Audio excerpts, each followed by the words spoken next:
29 ఏళ్ల నుంచి ఎన్టీఆర్ దూరమై మనోవేదనకు లోనవుతున్నానన్నారు లక్ష్మీ పార్వతి. హైదరాబాద్ ఎన్టీఆర్ ఘాట్ వద్ద ఆమె నివాళులర్పించారు. ఎన్టీఆర్ రాజకీయంగా అధికారంలోకి రావడంలో తన వంతు కృషి చేశానని తెలిపారు. లక్ష్మీ పార్వతి ఒక్క రూపాయి ఆశించకుండా చివరి వరకు ఆయనకు సేవలు చేసినా తనను ఎందుకు కుటుంబ సభ్యురాలుగా చూడడం లేదని ప్రశ్నించారు.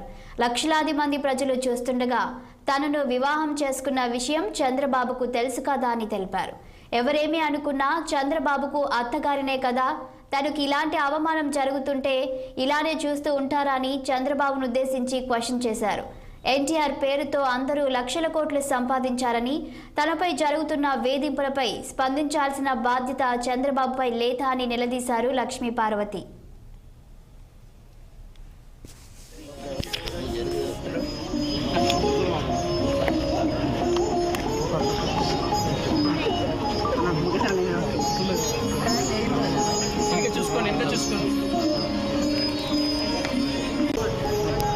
కొంచెం మెల్లగా మెల్లగా